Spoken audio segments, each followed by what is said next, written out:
Ongeza vigelegele kwa Yesu.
Jina moja Yesu Bwana, hilo jina lenye mamlaka.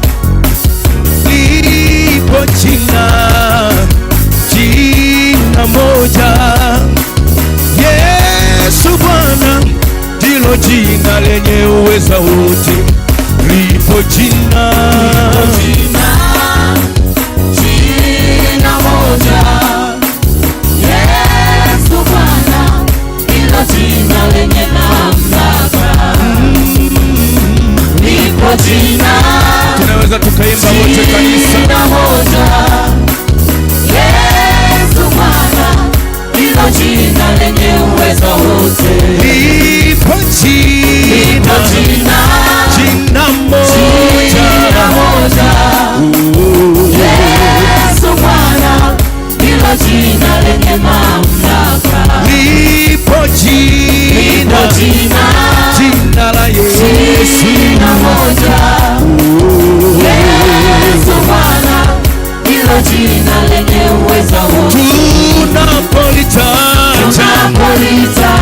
jina hili, magonjwa yanatoweka. Tunapolitaja jina hili, tunapolitaja jina hili, shetani hutetemeka. Tunapolitaja jina hili, tunapolitaja jina hili, magonjwa yanatoweka. Tunapolitaja jina hili, tunapolitaja jina hili, shetani hutetemeka. Tunapolitaja jina hili la Yesu.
kitu, ni kila kitu. Tunapolitaja jina hili, safari inatoweka. Tunapolitaja jina hili, tunapolitaja jina hili, shetani utetemeka. Tunapolitaja jina hili la Yesu, tunapolitaja jina hili, magonjwa yanatoweka. Tunapolitaja jina hili, tunapolitaja jina hili, shetani utetemeka. Tunapolitaja jina hili la Yesu.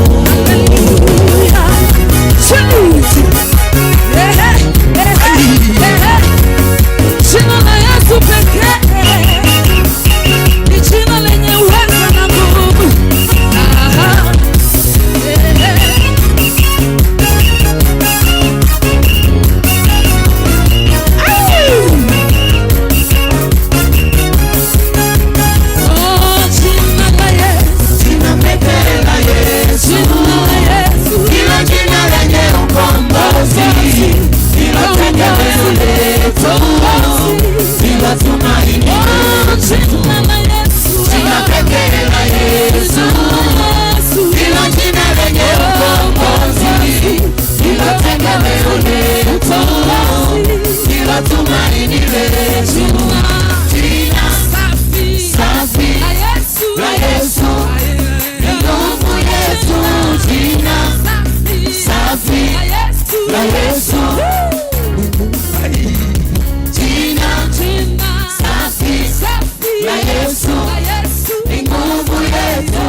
Jina la Yesu lazidi yote. Jina la Yesu lazidi yote. Hakuna jina kama hili la Yesu. Hakuna jina kama hili la Yesu.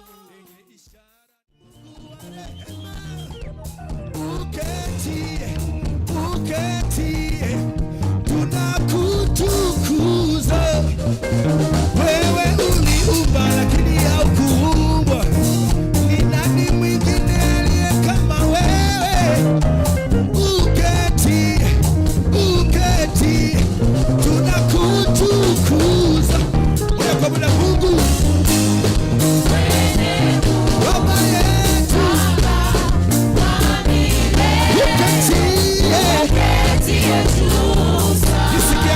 nisikie kanisa. Kanisa tuimbe. Mungu mwenye nguvu. Ongeza sauti kanisa. Uketie. Kwa mara mwisho ongeza tena sauti. Wewe ni Mungu Baba Yesu, wote tunaimba 1 2 twende. Yona kitambaa chini, wale wenye vitambaa nyosha juu, wale wenye filimbi piga filimbi kwa Yesu, wale wenye vigelegele kwa Yesu. 1 2 twende. Wana mnaona aibu kuruka kwa Bwana? Wana mnaona aibu kuruka kwa Bwana? Twende. 1 2 twende.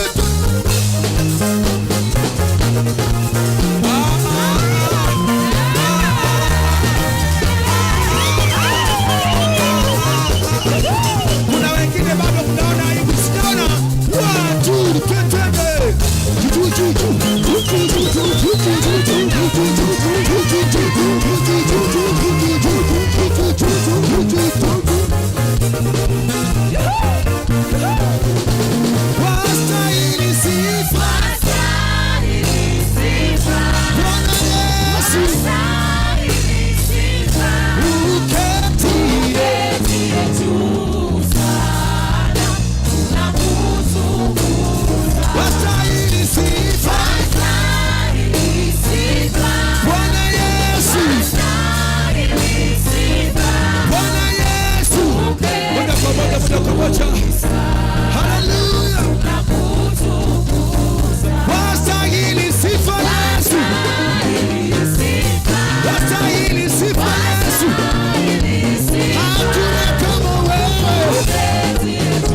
juu sana, tunakutukuza.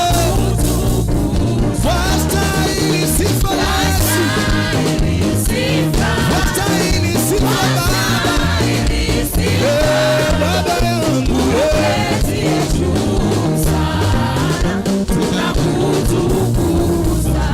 tunakusifu Bwana Yesu, Bwana Yesu. Watatenda hivi, wewe ni Bwana, tunakusifu, tunakusifu, wewe ni Bwana, tunakusifu Bwana Yesu, Bwana Yesu, Bwana Yesu, wewe ni Bwana, Bwana Yesu. Mwambie ninakupenda, ninakupenda, ninakupenda, ninakupenda, ninakupenda, wewe ni Bwana, nakupenda, nakupenda, nakupenda, tena tena, ninakupenda, Bwana Yesu, Bwana yangu, Mwokozi wangu, haleluya, Bwana Yesu, nakupenda kwa mara ya mwisho, sema nakupenda. Mungu wetu mwaminifu, tunajua unatupenda na unatuwazia yaliyo mema kila itwapo leo. Tunakushukuru kwa wiki nzima, umetulinda toka Jumatatu, umetupigania sana Baba, na hata leo tena ni Jumapili, tumekusanyika imani mwako kwa pamoja. Nia yetu ni moja tu, kukuabudu wewe. Na Mungu umesema wakutanikapo wawili ama watatu kwa jina lako, wewe upo katikati yetu. Nasi Bwana tunaamini uko mahali hapa. Katika kukamilisha ibada hii ya asubuhi ya leo, Mungu hatujaja mikono mitupu, tunazo sadaka. Nami nimesimama na sadaka hii mkononi mwangu, kukutolea wewe kwa moyo wa kupenda na kwa moyo wa shukrani kabisa.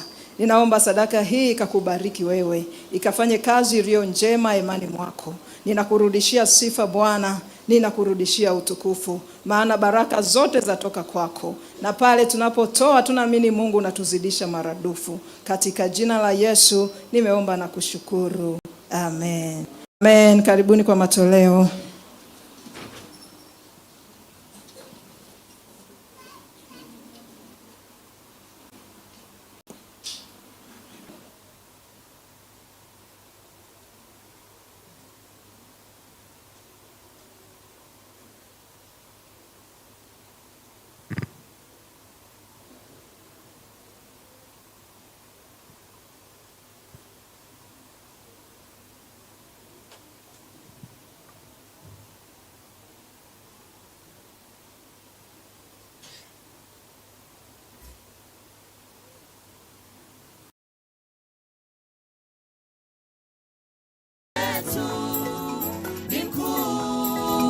Kuliko vyote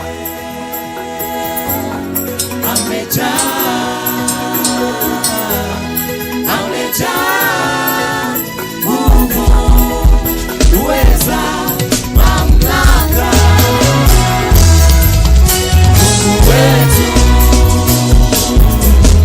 Mungu wetu ni mkuu kuliko vyote.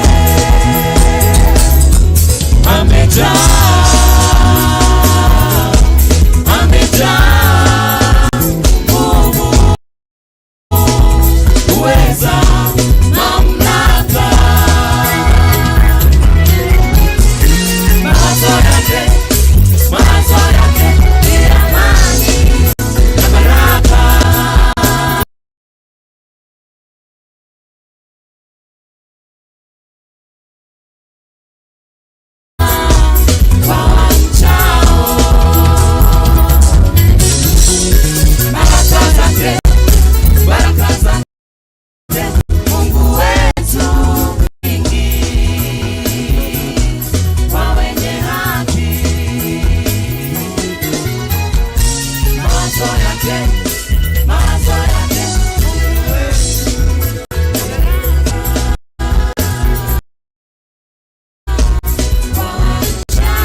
Baba na mama, asante kwa maombi yenu. Changamoto zote nilizopita Mungu ananiimarisha. Asante kwa maombi. Kanisa, asanteni kwa maombi, asanteni sana. Nimesimama kushukuru kwa ajili ya mama yetu kipenzi. Ametutoka, hayuko duniani, lakini tumwambia Mungu asante, asante, asante. Hatuna la kumpa. Tunamwambia asante. Uzima aliyompa mama yetu kipenzi ni yeye alipenda. Mama yetu tumemhifadhi tarehe 4 mwezi wa 4. Na sasa Mungu anatupigania kuzidi kunipa faraja. Ndio maana naweza kusimama, nilikuwa siwezi kabisa. Namwambia Mungu asante. Namwambia Mungu asante. Mama yetu Mungu alimpendelea umri, nafurahi. Natoa shukrani kwa ajili ya alimpendelea umri. Mama yetu alizaliwa 1932, kwa hiyo ametutoka akiwa na miaka 94. Bila changamoto ya kupata shida ya kutembea wala nini. Fahamu zote zilikuwepo. Wanasema dishi linayumba. Mama dishi alikuwa aliumbi hata siku moja. Likiyumba ni bahati mbaya. Lakini zaidi alikuwa anashukuru kila kiamka. Mmeniombea. Tunamwambia tumeomba kweli. Tunasema ndio. Lakini tunashukuru hata alipofikisha umri akamchukua, tunasema asante, asante, asante Mungu wetu, asante. Tunamwambia Mungu asante, hakuna la kushukuru bali Mungu. Mungu atanipa ujasiri. Siwezi kujizuia. Mungu ni mwema, ataniimarisha, nitakaa vizuri. Baadaye mkinitokosa mjue nimeenda nyumbani kwa mama yangu. Kwa sababu bado anavuna, alikuwa na mashamba. Pamoja alikuwa mbali lakini mashamba alikuwa anayatunza. Nitawaaga. Nasema asanteni sana kwa faraja mliokuja nyumbani, na washukuruni sana. Baba yetu Mungu mkuu, kwa unyenyekevu mkubwa tumeinamisha nyuso zetu kuonyesha ya kwamba sisi hatustahili chochote, lakini wewe ndio unastahili. Yes. Wala sadaka zetu sio kwamba ni bora zaidi kuliko wewe. Kabisa. Lakini wewe ndio bora kuliko sisi na vile tulivyo navyo. Kwa hiyo tunainama mbele zako Mungu kwa kukupa wewe heshima. Yes. Baba, madhabahuni kuna sadaka zimetolewa katika ibada hii na watoto wako. Kuna sadaka kwa ajili ya ibada, dhabihu za ibada. Kuna sadaka za mafungu ya 10 ambao watoto wako wamekutolea. Tuna sadaka pia za shukrani ambazo wanao wamekutolea. Baba, sadaka hizi zote tunaziweka wakifu kwa utukufu wako. Uwabariki wote walionyesha heshima yao kwa kukupa wewe sadaka. Ukawape neema na kuwazidisha. Ukawaponye na kuwapa afya njema. Na uwafungulie milango ya baraka wakaendelee kustawi. Ili waendelee kutumika kwako. Yes. Tunakushukuru kwa sadaka shukrani mama yetu ambaye alifiwa na mama. Lakini sasa amesimama akiwa na ujasiri. Yes. Nashukuru hata kwa sadaka za shukrani ambazo watumishi wako wametoa. Mungu asante. Natumia nafasi hii kuviweka vyombo hivi wakifu. Sadaka hizi, meza hizi naziweka wakifu. Yes. Ili ziwe tayari sasa kutumika nyumbani mwako. Ninaamini Baba zitatumika kwa matumizi ya kukupa wewe utukufu. Tunakushukuru kwa utoaji mkuu namna hii. Amen. Katika jina la Yesu Kristo. Amen. Amen.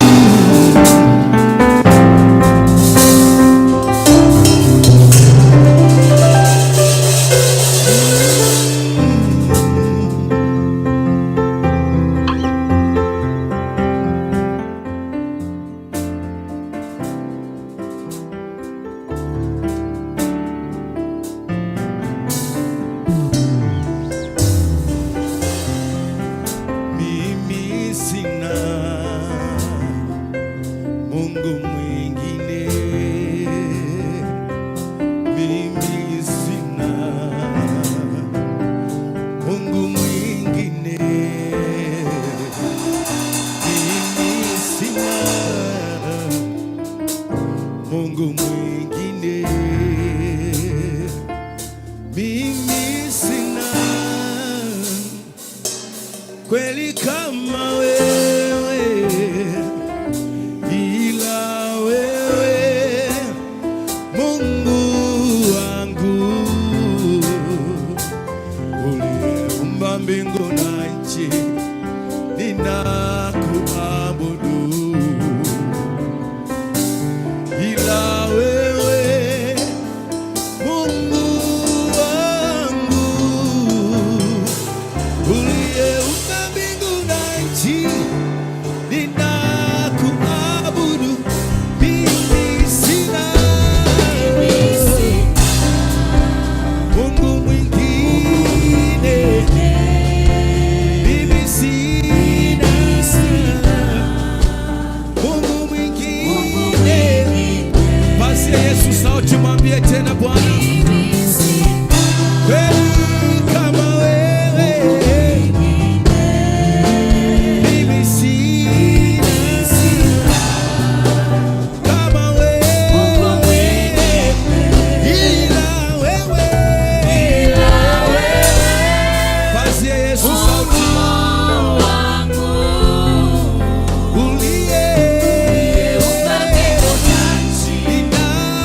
Mwambie jirani yako, karibu sasa kusikiza neno la Mungu. Amen. Tutasoma neno la Mungu kutoka kitabu cha Ufunuo sura ya 11 na tutasoma mstari wa kwanza na wa pili. Neno linasema, nikapewa mwanzi kama fimbo, na mmoja akaniambia, inuka, ukalipime hekalu la Mungu na madhabahu na hao wasujuduo humo. Na behewa iliyo nje ya hekalu uiache nje, wala usipime. Uiache nje, okay, sawa, wala usipime. Kwa maana mataifa wamepewa hiyo, nao wataukanyaga mji mtakatifu miezi 42. Asante. Baba, nakushukuru kwa neno lako na kwa watu wako ambao Baba asubuhi ya leo tumekuja kukuabudu. Ni wakati ambao tunahitaji chakula cha roho zetu, na hivyo Mungu Roho Mtakatifu anayetufahamu, tunaomba tuhudumie kwa ajili ya kanisa linalokuhitaji, kanisa linalokutegemea wewe Roho Mtakatifu. Tunashukuru kwa unyenyekevu mkubwa, na naamini utasema nasi kama upendavyo, katika jina la Yesu Kristo. Amen. Amen. Wapendwa, asubuhi ya leo tunaenda kujifunza juu ya utakatifu. Sema utakatifu. Kanisa leo linahitaji sana ujumbe wa utakatifu zaidi, naweza nikasema kuliko mafanikio. Ni kweli kuna wakati kanisa lilihitaji sana ujumbe wa mafanikio, kwa sababu hali ya kanisa ilikuwa chini sana. Watu wa Mungu walikuwa chini sana, na hivyo mafundisho ya mafanikio yalipata nguvu na yamelisaidia kanisa kuliinua. Na katika mafundisho hayo wengi wameinuliwa, na hili tunamshukuru Mungu. Ni tofauti sana na kanisa la mwanzo tuliokuwepo miaka hiyo. Tunajua hali ya kanisa. Watu tulikuwa tunatembea kwa miguu, watu tulikuwa tunapiga ngoma kanisani, hakuna vyombo vizuri kama hivi. Watu tulikuwa tunavaa nguo moja, unakuta mchungaji umevaa koti, lakini ukivua huku nyuma kumechanika. Lakini baada ya watu kufundishwa mafanikio, kumeleta mabadiliko makubwa. Makofi kwa Bwana. Na hata wakati mwingine kanisa lilionekana kama la watu maskini. Wakati mwingine kanisa lilionekana kama la watu ambao hawajasoma. Walizani ukiokoka wewe utakuwa ni mjinga, hautasoma, hautafanikiwa. Lakini katika mafundisho yale tulimjua Mungu katika baraka zote, na hali ya makanisa leo imebadilika. Lakini sasa kanisa linahitaji ujumbe wa utakatifu zaidi, kwa sababu leo wengi wamejenga. Ni kwa sababu wengi leo hata wanamiliki magari, mnamiliki magari. Tunashukuru Mungu kwa sababu wengi leo pia wameoa na wengine wameolewa. Tunashukuru Mungu kwamba hata wasomi sasa kanisani ni wengi, kiasi kwamba tukihesabu digrii humu, naweza nikasema hakuna nyumba leo ambao haina digrii. ni tofauti na siku za nyuma. Yani akipatikana mwenye degree tena moja, anaonekana kama msomi mkubwa wa ajabu sana. Lakini tunashukuru Mungu, leo degree imekuwa ni kitu sio cha kutishia mtu, kwa sababu kanisa limeendelea kubarikiwa. Ila changamoto ya kanisa leo imekuwa kwenye utakatifu. Imegeuka hivyo. Hawa wasomi walioko kanisani leo wameshindwa kuletea baraka kanisa kwa usomi wao. Hawa waliofanikiwa leo, mafanikio yao yameshindwa kuletea baraka kanisa, na matokeo yake katika mafanikio hayo wameruhusu udhaifu mwingi. Wengine hata wameacha kumwabudu Mungu kwa ajili ya mafanikio, lakini wengine hata wamemwabudu Mungu kwa kiburi kwa ajili ya mafanikio. Kwa hiyo tunafika mahali ambapo naona kanisa, ujumbe tunaohitaji sana kwa sasa hivi ni utakatifu. Watu wengi leo wanaishi katika dhambi. Wanaishi katika dhambi kuliko kuwaza utakatifu. Kwa hiyo hapa ndipo penye changamoto. Ndugu zangu tunaokutana leo, utakatifu una nafasi gani katika maisha yetu? Watu wamefika mahali wameachana kabisa na utakatifu, na watu wameamua kuishi dhambini. Lakini ujumbe wa Mungu kama tunavyouona kwenye kitabu cha Ufunuo, Biblia inasema, nikapewa mwanzi kama fimbo, na mmoja akaambia, inuka ulipime hekalu la Mungu na madhabahu na hao wasujuduo humo. Ujumbe wa Mungu kwa wakati tulionao ni kulipima kanisa. Ujumbe wa Mungu kwa wakati tulionao ni kuwapima waabuduo. Ujumbe wa Mungu kwa wakati tulionao ni kulipima hekalu. Mungu hatujaribu kama tulivyofundishwa. Na Mungu huwa hatujaribu. Kitu ambacho Mungu huwa anafanya, huwa anatupima. Mungu akampima Ibrahimu juu ya mwanae ili amtolee. Mungu alimpima Ibrahimu, hakumjaribu.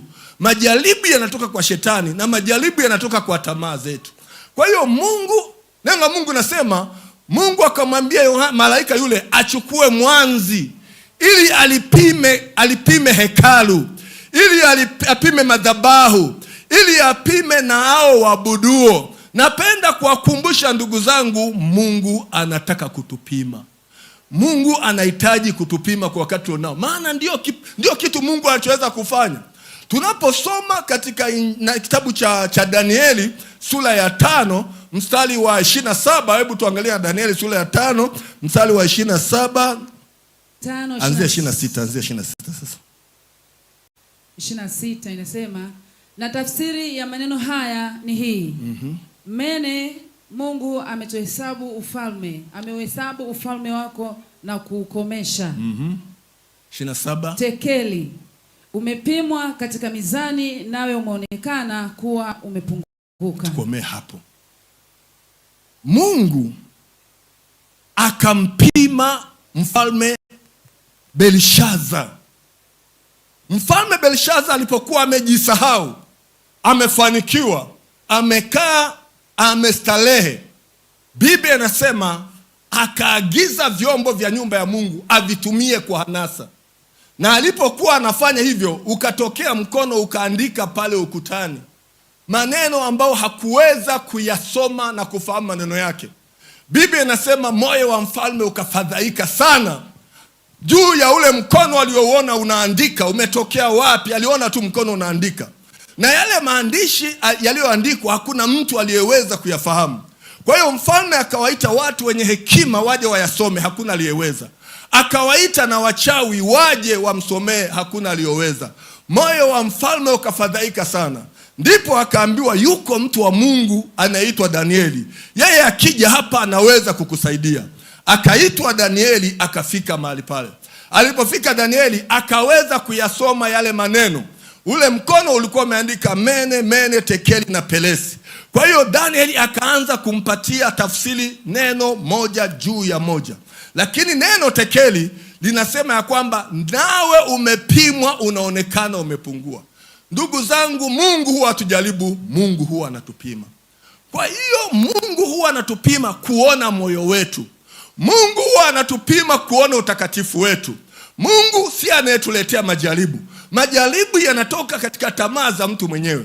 Majaribu yanatokana na shetani, lakini Mungu huwa anatupima ili kutuona mioyo yetu ikoje. Mungu alimwambia Samueli ya kwamba mimi siangalii kama mwanadamu anavyoangalia. Wanadamu huwa wanaangalia sura ya nje, wanaweza wakahukumu kwa sura ya nje. Mungu akamwambia mimi sivyo, mimi huwa naangalia moyo wa mtu. Kwa Mungu anapotupima, anatupima ndani. Unapopimwa ndani, unaonekanaje kwenye vipimo vya Mungu? Nje unaweza ukaonekana mzuri, nje unaweza ukaonekana unafaa, maana hakuna mtu anayejua tabia yako, unafanya nini usiku, maana unajificha, hakuna anayejua. Hakuna mtu anayejua mwenendo wako, kule unakokaa unakaa wapi. Hata wapo watu wengine wamedanganya, hatujui hata wanapokaa kwa sababu ya madhambi yao. Wanaamua kukimbia leo hapa, wakiona watajulikana wanahamia kwingine ili kujaribu kujificha. Kwa hiyo mbele za watu wanaonekana ni safi, lakini Mungu huwa anaupima moyo, anakufahamu sana. Hauwezi kujificha chochote juu ya Mungu. Wanadamu wanapoanguka wana tabia ya kujificha. Wanadamu wanapofanya dhambi wana tabia ya kujificha.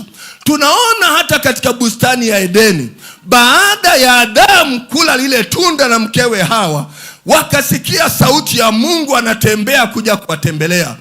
Waliposikia sauti ya Mungu, wakaamua wajifiche. Mungu akawaita, akawaambia, Adamu uko wapi? Maana Mungu huwa anapima. Kwa hiyo akamwambia, Adamu uko wapi? Mwanadamu ana tabia ya kujificha.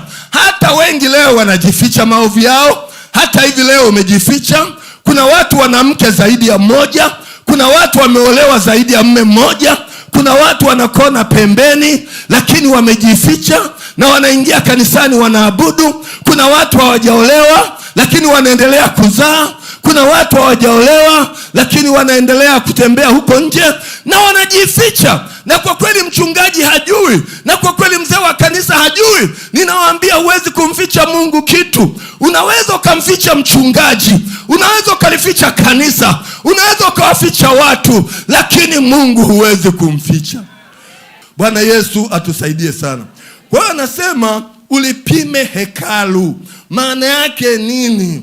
Ulipime hekalu. Anasema chukua mwanzi, ulipime hekalu. Kwa nini Mungu anasema hekalu? Hekalu lipimwe. Biblia inasema, je, hamjui ninyi mmekuwa hekalu la Mungu? Wewe unapookoka ni hekalu. Na malaika anaambiwa alipime hekalu. Kwa hiyo utapimwa tu. Hata ukijificha gizani utapimwa tu. Hata ukifanyaje utapimwa tu. Hata ukihama kanisa utapimwa tu. Kwa sababu kuna watu wengine wanafikiria mambo yakizidi nikimbie niende nikajifiche. Utapimwa tu. Mara nyingi watu wanaoanguka huwa wanapenda kujificha. Huwa wanapenda kujificha. Lakini Mungu anajua. Mungu akamwambia Adamu, uko wapi? Ndiye Mungu anayekuuliza na wewe leo. Baada ya kuwa amefanya agano na wewe, uko wapi? Inawezekana umevaa tu nguo za manyasi kwa sababu uko uchi. Uko tupu. Unajifunika na kitu. Unaweza ukajifunika na vazi. Unaweza ukajifunika na huduma. Lakini uko wapi? Ndicho Mungu anachouliza. Kwa hiyo akasema ulipime hekalu. Sisi tuliookoka tunaitwa hekalu la Mungu. Ukisoma ile Wakorintho wa pili sura ya 6. Nyinyi ni hekalu. Hamjui ya kuwa mmekuwa hekalu la Mungu? Ninyi mnaoliabudu jina la Bwana. Kwa hiyo anaposema mali hapo kwenye Ufunuo kwamba hekalu lipimwe, maana yake ni wewe, mtu wa agano. Kumbuka utapimwa. Usiige, usiishi kama mtu wa dunia. Kama nilivyosema, leo watu wengi wameshajichafua. Hakuna bikira tena. Tulijifunza hapa siku ya Ijumaa juu ya kibali. Tukaona ile Paulo alivyosema katika Wakorintho. Anasema ninawaonea wivu mkubwa kwa ajili ya Bwana, kwa maana nimewaposea mume mmoja ili nimletee Kristo bikira safi. Leo wako wapi watu kama hao? Bikira safi ni yule ambaye ameoa na hana mume mwingine pembeni. Bikira safi ni yule ambaye ameolewa na hana kona nyingine. Wako watu leo hawana ubikira tena. Paulo anasema ili mletee Kristo bikira aliye safi, mtu aliyejitunza, binti aliyejitunza. Huo ndio wivu wa Bwana. Kwa nyinyi ni hekalu, unapimwa. Hata kama mchungaji umemficha, huwezi kumficha Mungu, utapimwa. Pale ulipo utapimwa. Ninasema Bwana analipima kanisa lake katika nyakati hizi za mwisho. Ndio maana anasema katika Ufunuo 22 mstari wa 17, mwenye kudhulumu na azidi kudhulumu, mwenye kujichafua na azidi kujichafua. Hayo ndio Bwana anayosema. Maana changamoto ya kanisa leo ni dhambi.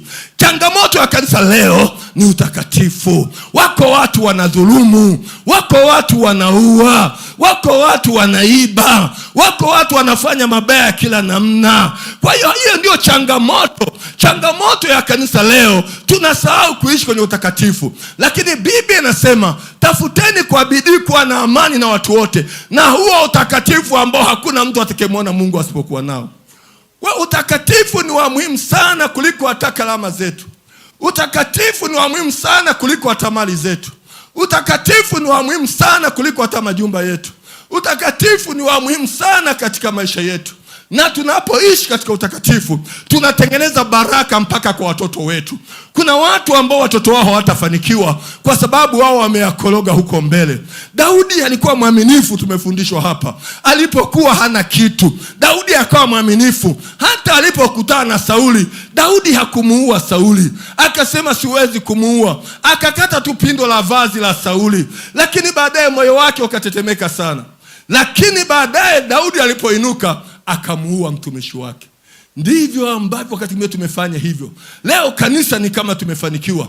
Tumefika, badala ya kuendeleza mafanikio yetu na utakatifu, tumefika mahali utakatifu hatuangalii tena. Tunachoangalia tu ni yale mafanikio yetu. Imefika mahali hata usomi wetu, yaani tumefika mahali hatuangalii utakatifu wetu. Tunajijali, tunakujiinua kwa ajili ya usomi wetu. Na Daudi akafanya dhambi hiyo.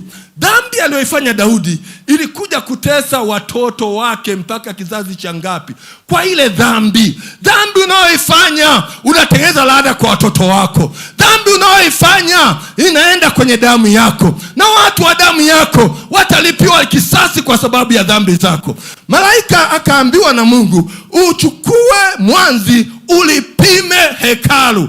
Bwana amenipa kuchukua mwanzi leo ili niulete ujipime. Wewe unayesema umeokoka, wewe ni hekalu la Mungu. Bwana anahitaji kusema na wewe. Bwana anahitaji utengeneze. Bwana anahitaji kanisa lipone. Wewe uhusiano wako na madhabahu ukoje? Kuna watu wengine mpaka madhabahu imeshawafuta. Kuna watu wengine mpaka madhabahu imeshaondoa jina lake. Jina lake limeshawekewa alama nyekundu. Kwa sababu gani? Hana moyo wa kuabudu, hana roho ya kuabudu, anaishi kwa mazoea, haendelei kwa bidii. Kuabudu kwake ni kuchache. Wakaambiwa wapime na madhabahu. Katika kuabudu lazima uwe na madhabahu. Lazima uwe na madhabahu. Hakuna ibada utakayoenda isiwepo madhabahu. Kama hautaabudu katika madhabahu ya Mungu, utaabudu madhabahu ya shetani. Kwa hiyo kuna namna tu. Je, ile madhabahu inakutambua? Je, ile madhabahu inakuelewa? Kuna watu wameshawekewa alama ya kukosa. Madhabahu haiwatambui. Hata wanapoingia wanaingia kama wageni. Kwa sababu gani? Hawana ushirika na madhabahu. Ujue utapimwa kwa madhabahu. Madhabahu yako ni ipi baba? Madhabahu yako ni ipi mama? Labda umeshakuwa na madhabahu nyingine. Maana watu wamekuwa na madhabahu zao zingine. Madhabahu za wengine ziko kwenye TV. Kwenye TV ndiko madhabahu zao zipo. Madhabahu za watu wengine ziko kila mahali. Kwa hiyo anaweza akaabudu hapa, akimaliza anaenda na kuabudu na kule, kiasi kwamba madhabahu yake haitambulikani. Ni lazima madhabahu yako ijulikane. Lazima usimame na madhabahu yako. Kwa hiyo pimwe na madhabahu. Utapimwa kiwango chako cha kuabudu. Usilizike tu kwa sababu jina lako limeandikwa. Usilizike tu kwa sababu uliokoka zamani, lakini sasa hivi unaendeleaje? Sasa hivi unaishije? Umekuwa mtu wa nusu-nusu, na sasa umebakiwa na mnamsa nyingine Mungu. Lakini wewe ndio kikwazo. Na kama nilivyosema, kuna mambo ambayo ukiyakosea wewe unaharibu mpaka kizazi chako chote. Maisha unayoishi sio kwa ajili yako tu, ishi na kwa ajili ya watoto wako. Ishi na kwa ajili wengine watakaofuata, ili na wao wajipatie kibali, ili na wao neema ya Mungu iwe pamoja nao. Usiendelee kuishi katika ile hali ya udanganyifu. Kwa hiyo akaambiwa wapime na madhabahu. Jambo la tatu, akaambiwa apime na waabuduo. Apime na waabuduo. Maana yake nini? Sio kila mtu anakubalika. Sio kila mtu anakubalika. Tunapoabudu, sio kila mtu anakubalika. Na unajua bila utakatifu, maana katika kuabudu kukubalika, kinachofanya tukubalike mbele za Mungu ni utakatifu. Bila utakatifu kanisa limekufa. Hata kama tungefanya vitu gani, hata kama tungeimba kiasi gani, lakini hakuna utakatifu, maana yake ni kwamba kanisa limekufa. Una jina la kuwa hai, unajulikana umeokoka, unajulikana unaenda kanisani, lakini wewe ni mzinzi. Hiyo ni hao watu ndio wanaosema na hao waabuduo. Maana unaweza ukawa mwabuduo bila utakatifu, unakuwa umekufa. Kwa hiyo bila utakatifu hatuwezi kukubalika mbele za Mungu. Lazima tuwe watakatifu. Katika waraka wa kwanza wa Petro sura ya 1 mstari wa 15, Biblia inasema nanyi mtakuwa watakatifu kama Baba yenu wa mbinguni alivyo mtakatifu. Ndugu yangu mpendwa, wewe uliyeokoka, haitoshi tu kusema umeokoka. Je, unaishi maisha matakatifu? Maana hapa ndipo penye changamoto ya watu wengi. Kuna watu wanaishi katika kudhulumu. Kuna watu wanaishi katika uovu. Kuna watu wanaishi kwenye ndoa zaidi ya mke mmoja. Kuna watu wanaishi kwenye ndoa zaidi ya mume mmoja. Na huku wanajidanganya, na huku wanadhani wako kamilifu. Niwaambie kanisa, changamoto ya kanisa leo ni utakatifu. Changamoto ya kanisa leo sio watu wengi. Mungu hana shida na watu wengi. Mungu ana shida na watu watakatifu. Hao ndio Mungu anaowahitaji. Katika kuabudu kwako, hakikisha unasimama na utakatifu. Hakikisha unaiambia dhambi hapana. Furaha ya dhambi ni ya muda kidogo tu. Ujanja wa dhambi na majivuno ya dhambi ni ya muda kidogo tu. Lakini utakatifu una faida kubwa. Utakatifu unakupa kibali mbele za Mungu. Biblia inasema dunia wakati ule ikajaa dhuluma. Dunia ikaongezeka ikajaa dhuluma, mpaka moyo wa Mungu kauzunika. Kwa nini nimemfanya mwanadamu? Mungu akasema nitamfutilia mbali mwanadamu pamoja na vitu vyote. Lakini Biblia inasema Nuhu akapata neema. Kwa nini Nuhu alipata neema hata kukiokoa kizazi chake? Ni kwa sababu Nuhu aliishi maisha ya utakatifu. Kwa wewe mmoja ambao umemjua Bwana, wewe mmoja ambao umeingia katika agano na Mungu, wewe ni mtu wa muhimu sana. Wewe uliyeingia kwenye agano la Mungu, wewe ni mtu wa muhimu sana. Kupitia wewe unaweza kuokoa jamaa yako. Kupitia wewe unaweza kuokoa taifa lako. Wewe si wa kujichafua. Ni heri wale walioko nje. Hao walioko nje Biblia inasema usiwapime wale wa nje. Mungu hashughuliki na watu wa nje. Jamani, Mungu anashughulika na sisi tuliokaa ndani. Ndio Mungu anashughulika na sisi. Anataka tupone. Akituponya sisi na watu wa nje watapona. Kwa hiyo uwapime. Kwa hiyo utakatifu ni wa muhimu sana. Unajua leo watu wana asili ya dhambi, ya kuficha dhambi. Kabla ya dhambi, Adamu na Hawa waliishi vizuri na Mungu. Lakini baada ya kutenda dhambi, wakajificha. Bwana anakuuliza leo uko wapi? Leo Mungu akuuliza Adamu uko wapi? Kuna wakina Adamu wamo kanisani, lakini wamejificha. Hebu hiyo Ufunuo 22 nimeisema tu lakini hatujaisoma. 22:11 sio 17. Mwenye kudhulumu na azidi kudhulumu, na mwenye uchafu na azidi kuwa mchafu, na mwenye haki na azidi kufanya haki, na mtakatifu na azidi kutakaswa. Hilo ndio neno la Bwana siku ya leo. Huo ndio ujumbe wa Mungu, nasema watu wa Mungu siku ya leo. Ndugu zangu, changamoto ya kanisa leo, hata wakati mwingine hatuaminiani. Hata wakati mwingine tunaibiana. Hata wakati mwingine, unajua hata Korinto walifika mahali wakajichanganya sana. Biblia inasema mpaka mtu akachukua mke wa baba yake. Mpaka mtu anatembea na mke wa baba yake. Hata leo katika kanisa, mpaka watu wanatembea na wake za watu. Hata leo katika kanisa, mpaka wamama wanatembea na waume za watu. Huo ni utakatifu gani? Watu wamejificha kanisani. Lakini nataka nikuseme, Bwana akamwambia malaika achukue mwanzi alipime kanisa. Kupimwa na mwanzi ni jambo la hatari. Mungu anapokupima, anasema umepimwa nawe umeonekana umepungua. Kuna watu leo ni kama wakina Belishaza. Mungu anapoweka kipimo, wanaonekana wamepungua. Lakini anasema Mwenye haki azidi kufanya haki, na mtakatifu azidi kujitakasa. Hiyo ndio ujumbe. Kama uliamua kutembea na Bwana, hauna sababu ya kuwachafua wengine wote. Tunafika mahali hata sura zetu tunaogopa kuzionyesha mahali. Mungu anakuhitaji uwe mtakatifu. Nikwambie, kama kanisa tungeishi maisha matakatifu, tungepata sana heshima kwenye mji wa Shinyanga. Watu wangesema makanisa yote hamna, lakini kanisa la mahala pale Jom ndio kanisa la kweli. Kwa sababu wangeona, wangejua. Lakini sisi wakati mwingine tunachafua. Tunakaa humu kanisani, alafu tukienda huko tunajificha, tunadhani ya kwamba watuone. Matokeo yake tunaifanya kazi ya Mungu kuwa mbaya zaidi. Tunapoenda kumaliza siku ya leo, naomba nikukumbushe, siku ya kupimwa inakuja. Na bahati mbaya sana unaweza ukapata aibu.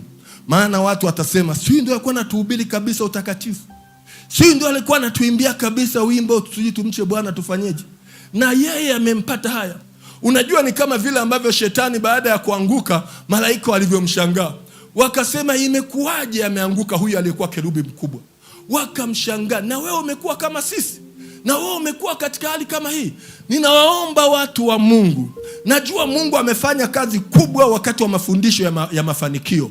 Mungu amefanya kazi kubwa mno. Mungu ametusaidia. Mafundisho yametusaidia sana. Tukapona kwa mafundisho hayo. Na leo tuko vizuri. Biblia inasema, heri wenye moyo safi. Moyo wako usiutumie kutunza siri. Mnatunziana siri mno. Mimi najua mnatunziana siri mno. Mnaambia usiseme, ukinisema na mimi nitakusema. Kuna mtu mmoja alisema, mkinisema tu mimi nalilipua kanisa. Yaani kuna mtu ana taarifa zenu nyingi, siku mkimsema atalilipua, atakutaja na wewe. Kwa sababu wakufichiana. Usimwamini mtu kwamba mnafichiana. Ndugu, simama. Kama utakavyoenda kaburini peke yako, na kwenye wokovu simama peke yako. Tusimame. Changamoto ya kanisa ni utakatifu leo. Lakini kama mafundisho ya mafanikio yalivyotusaidia mpaka tukaenda tukafanikiwa, naomba na mafundisho ya utakatifu ya kubadilisha leo. Naomba nikuite tuombe pamoja na wewe. Usiondoke na jeraha. Mungu asingependa uondoke na jeraha. Mungu angependa kutengeneze kama mtoto wake. Wewe ni mtu wa agano. Wewe ni mtu wa agano. Mungu anakuhitaji. Maisha yetu hatuwezi kumficha Bwana. Pale tunaposhindwa, tumwambie Bwana. Tumwambie Bwana. Tumwambie Bwana. Tunaposubiri wewe watu waje, naomba tuimbe wimbo huo, uniongoze tena.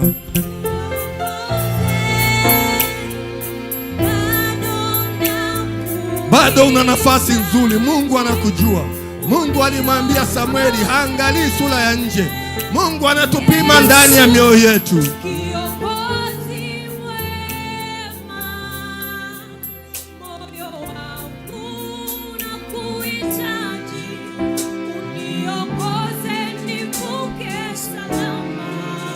Tunahitaji Mungu atuongoze tuvuke salama. Tuvuke salama. Yesu ndio daraja letu. Uniongoze tuime wote. Imba mpaka na wewe ulioko nyuma huko. Imba kwa sauti.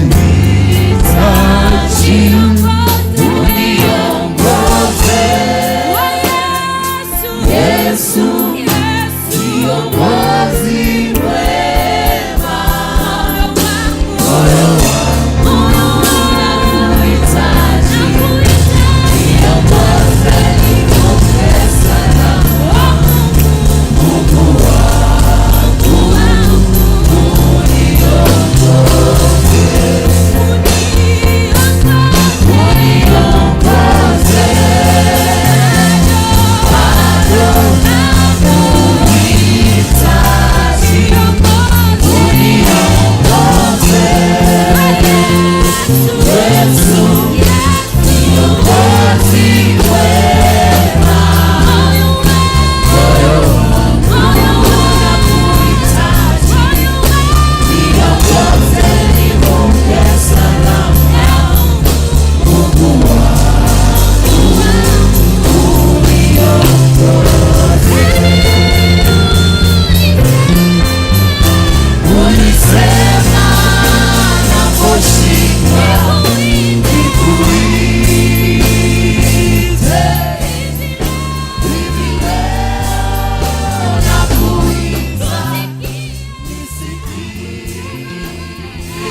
uliyekuja hapa na wewe uliyebaki nyuma, ninapoomba maombi haya ni ya muhimu sana, maana Yesu alisema sikuja kwa wenye haki bali kwa wenye dhambi. Aliye mzima hahitaji tabibu bali aliye mgonjwa. Na Yesu alisema mwenye dhambi mmoja ni wa thamani kuliko 99 ambao hawana haja ya kutengeneza. Bwana Yesu, watoto wako wana majeraha mbalimbali, wamesogea ili watengeneze. Wewe unayafahamu majeraha walioumizwa, wewe unafahamu majeraha walipokosea, lakini mioyo yao Bwana, hawa wamesema wanahitaji wagange mioyo. Hawa wamesema wanahitaji jeraha zao Baba zitibiwe, na umesema wataondoka wamesamehewa kuliko wale wasio haja na haja ya kutubu. Wanaishi katika dhambi lakini wanajificha, hawawezi kuja madhabahuni kama njia ya kujificha. Lakini Mungu ulitaka uwaponye majeraha. Bwana, wewe upo leo kuponya. Naomba uliponye kanisa, kwa sababu changamoto kubwa ya watu katika siku za mwisho ni ndani ya mioyo yao. Mioyo ya watu wengine imeoza. Nje wanaonekana wazuri, wanatengeneza nje, lakini ndani hawatengenezi. Ndani kuna majeraha, ndani kumeoza. Mungu, wasaidie wanao waliokukimbilia. Wasaidie Bwana wanaohitaji msaada. Wasaidie Bwana wanaosema uwarehemu. Wewe ni Mungu wa rehema. Naomba sasa, naomba fungua moyo wako, maana Roho Mtakatifu atatembea juu yako, maana nguvu za Mungu zitatembea juu yako. Naweka mikono hii kwa watoto wako Baba, waponye.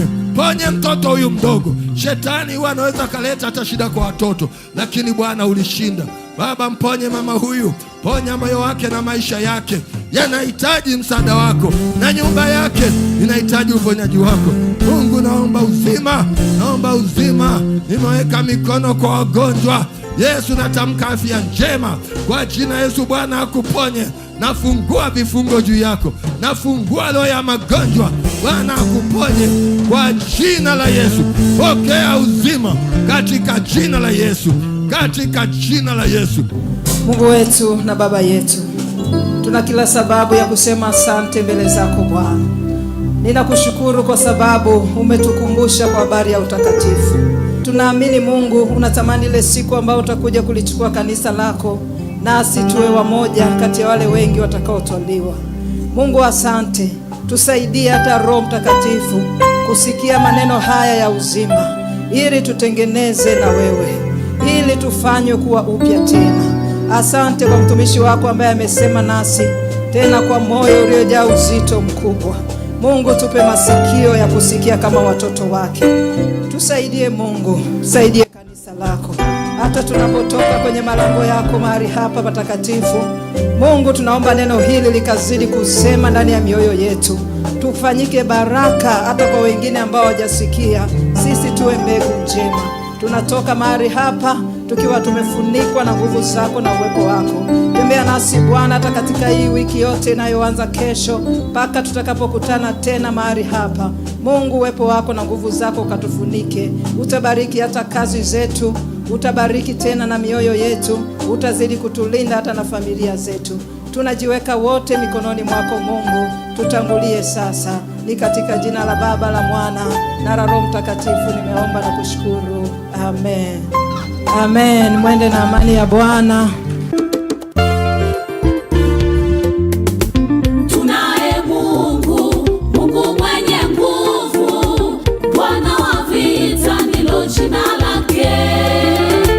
Tunaye Mungu, Mungu mwenye nguvu, Bwana wa vita ndilo jina lake. Yeye yupo upande wetu, ndiye anayetupigania. Wanaopigana nasi hawatashinda, kwa sababu yeye Mungu yupo upande wetu. Watakuja kwa njia moja, kwa njia 7 watatawanyika.